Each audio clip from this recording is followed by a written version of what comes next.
Mr. President, distinguished guests, and esteemed members, this House has been asked to consider the proposition that the United Kingdom has surrendered too much of its liberties in pursuit of greater security. Now, the one thing which I agree with the first proposer for the proposition is the definition of liberty. That's one thing I don't think we're going to disagree on.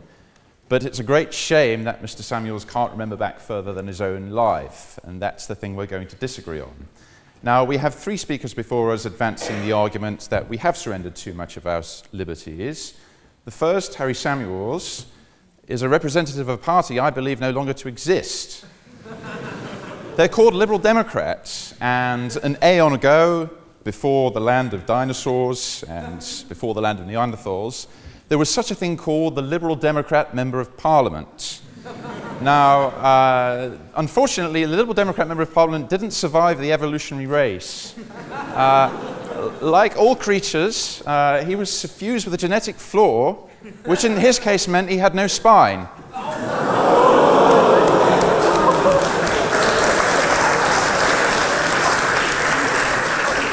So those of you with longer memories may find it somewhat ironic that a representative of the Liberal Democrat Party is standing before you, and this is the party that brought us secret courts, mass surveillance, the abandonment of the Gibson inquiry into allegations of torture, the Toothless Leveson inquiry, an intelligence oversight committee with no legal right of access to documents, and, lest we forget, given the room we're in, £9,000 tuition fees.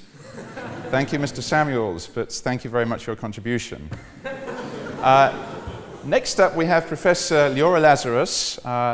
She studied law at UCT, I believe, and then went to the LSE and studied a DPhil at Oxford, and is an expert in national security law. I'm kind of limited in what I can say about her because she was unfortunately brought in without her prior knowledge or mine to replace David Davis, who's been whipped to attend the English votes for English laws. So I can only say I wish you the very best of luck for your speech, and you seem very nice. And finally, we have Shami Chakrabarti, who's the director of Liberty. Now, this is a campaigning organization of somewhat dubious origin. Now, in the 1970s and 80s, it was better known as the National Council for Civil Liberties, which it may still be its technically correct name. At that time, it was labeled by MI5 as a communist-controlled subversive organization. And I don't know if today this means Shami is a spy or a communist, but either way, we look forward to her contributions. Now, turning to the motion, liberty. This is the state of being free within a society from oppressive restriction imposed upon your beliefs and actions by authority. Now, the proposition is that we've surrendered our liberties. Now, that implies that we were freer 10, 20, 30 years ago than we are today. Now, this is the point where Mr. Samuels and I are going to disagree, because I don't think Mr. Samuels appreciates the society that Britain has been for quite a long time. To surrender something is to imply that you had it to begin with, and I'm not entirely convinced that we did. And I think this is where the proposition is misguided. So politicians and campaigners, unfortunately David Davis isn't here tonight, so I should probably eradicate the politician's word, but they both have something in common. They have very short memories. And this House is actually asked to comment upon the state of liberties today and whether it's been eroded. Now, I aim to illustrate by reference to two things, terrorism law and mass surveillance, that we're pretty much in the position now we were in 1970. Now, regardless of the protestations of Mr. Samuels that things have got a lot worse in the last 10 years, he's probably not very aware of the history of terrorism law. Now, terrorism law is a very difficult area. It creates an extraordinary category of crime, namely the use or the threat of violence to achieve a political aim. And for the extraordinary category of crime comes the extraordinary law. And the first law to prohibit terrorism was passed in 1974 by the then Home Secretary Roy Jenkins.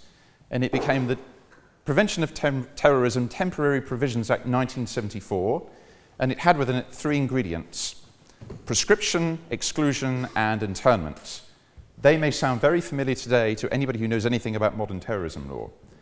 Now, in 1972, there were 467 deaths as a result of terrorism in Northern Ireland, and there were 86 violent explosions. And this law, it was passed, it was believed, to be a temporary measure to restrain the implicit threat of terrorism. And it gave upon a politician the right to intern any suspected terrorist without trial for a period up to 1 week.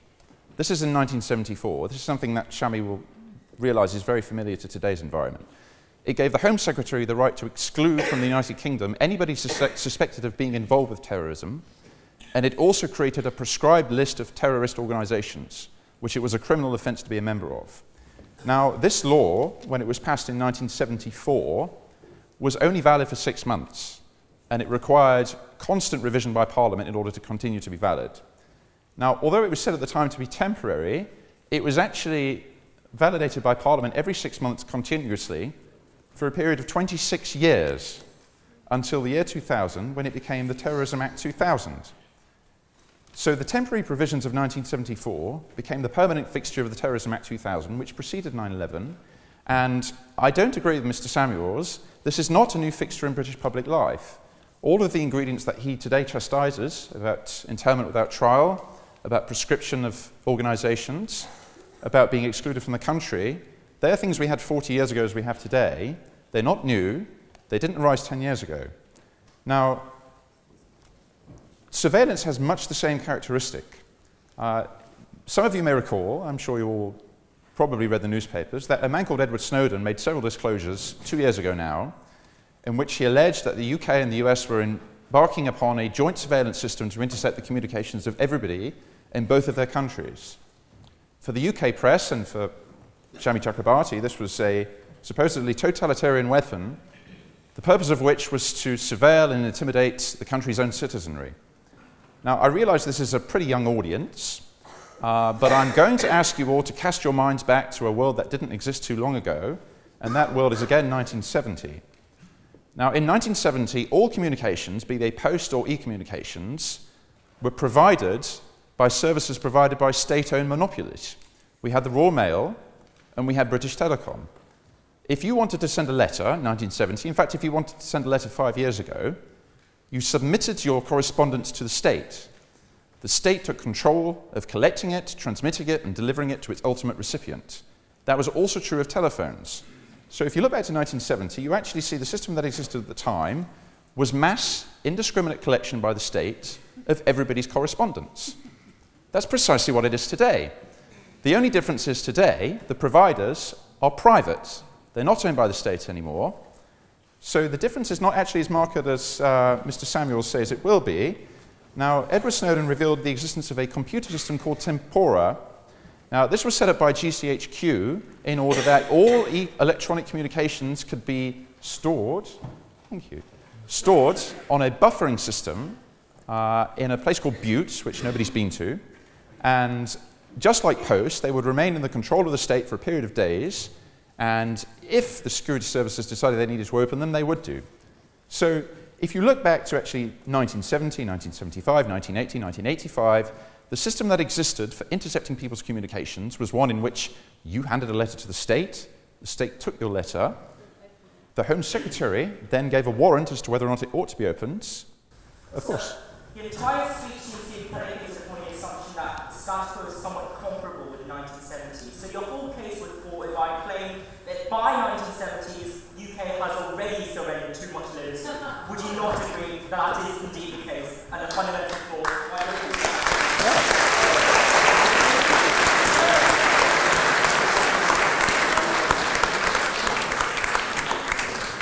Yeah, I did think of that, because any year you're going to select is going to be arbitrary.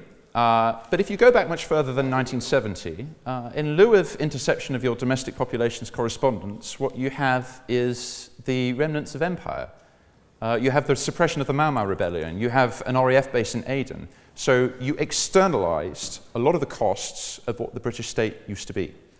So I did think about that, and I thought for every interception in 1974, you would have the quelling insurrection in 1964 and 1954.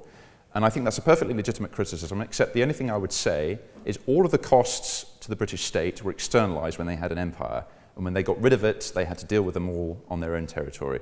So that's the difference, but it's a perfectly legitimate criticism. However, thank you. Coming back to the proposition, now, Tempora seeks to recreate the... Sorry, go ahead. Sorry, I didn't see you. So when we say the United Kingdom, we generally talk about the people of the United Kingdom.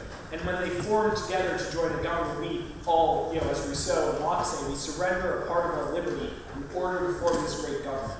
So, insofar as that's the case, wouldn't you say that any current system of the UK in which the people have given up too much liberty, regardless of when the original law was passed, would be a reason, if there's too much liberty given away, would that not be a reason to vote for the proposition?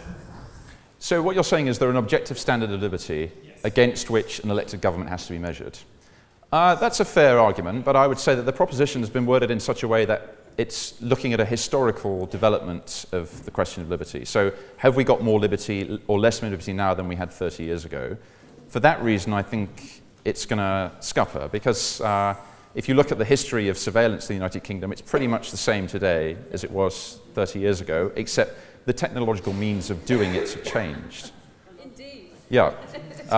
So I don't think we're any more or less free. I just think, well, one of the things that Harry talked about at great length was the law of surveillance. He discussed the Data Retention Investigatory Powers Act. He discussed the Regulation of Investigatory Powers Act.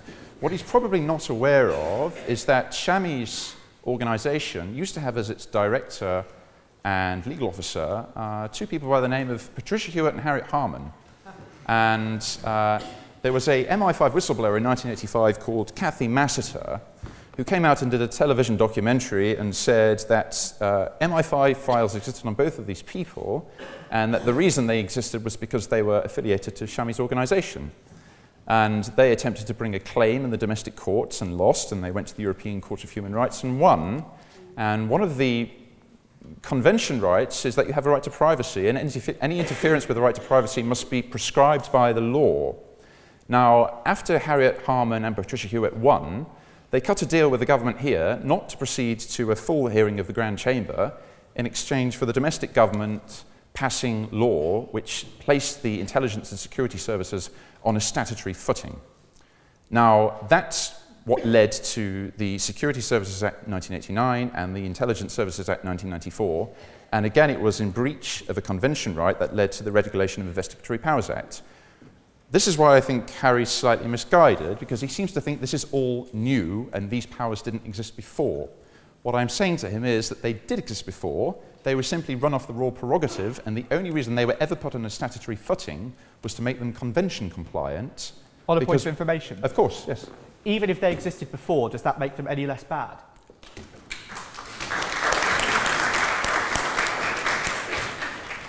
The words good and bad do not arise in the proposition. It's whether or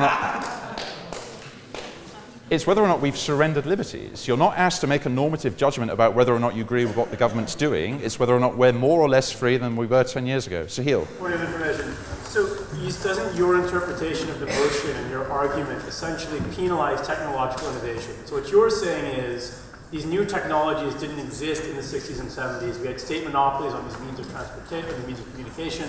So we've had to update the laws. But I give you two examples, right? So metadata and CCTV. If you actually had to create a new law, right? We didn't snoop on metadata. Metadata is like reading the inner contents of your emails, your tweets, your Facebook posts. We didn't have CCTV either 30, 40 years ago. Doesn't your argument essentially require the state to co-opt any new sort of technological innovation that comes out between now and the next 100 years and actually invade people's privacy more than it was invaded prior to the 1970s in order, in your terms, right, to build a commensurate standard of surveillance? So doesn't your argument fail essentially because you're penalizing technology instead of acknowledging the fact that the government is using technology to snoop far more than it could have 40 years prior? Yeah.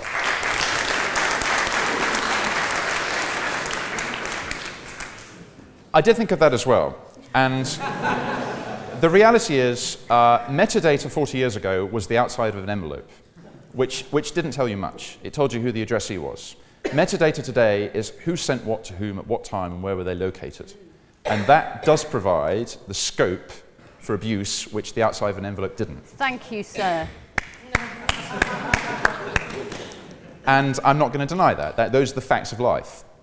But my answer to that is, do you really think if the state sought to oppress somebody, whether or not they had the outside of an envelope or a telephone metadata would stop them? If the object of suppression or oppression, it doesn't really matter what the instrument of technology is, they could oppress you all the same. So the real constraint is what a politician is willing to sign off on, and what are the checks and balances. And you may recall, and Shami will know very well, 30 years ago, there was no investigatory powers tribunal, there was no such thing as an Intelligence and Security Committee of Parliament, there were no interception commissioners, the very existence of MI5, MI6 and GCHQ was denied, they had no legal basis, you could not ask questions in Parliament about them, there was no oversight whatsoever. So it's not quite true to say that because technology has enhanced the state's capacity to surveil, therefore, it's going to do it more than it would have done previously. I think if they want to interrupt somebody's life, they can do it just as well now as they could have done 10 years ago, 20 years ago, 30 years ago. So I don't think that makes a great deal of difference. I realize I'm running out of time, so I'm just going to close by saying the very specific wording of the motion is that you've surrendered liberties. That's not correct. The state of your liberties today is exactly what it was 30 years ago. The difference is the government is now required to put it on a legislative footing where 30 years ago it was not. And you're more aware of what the state is doing than what it was previously. I realize Shami's going to disagree, but those are my views. I commend this motion to the House, and thank you, Mr. President, for allowing me to speak.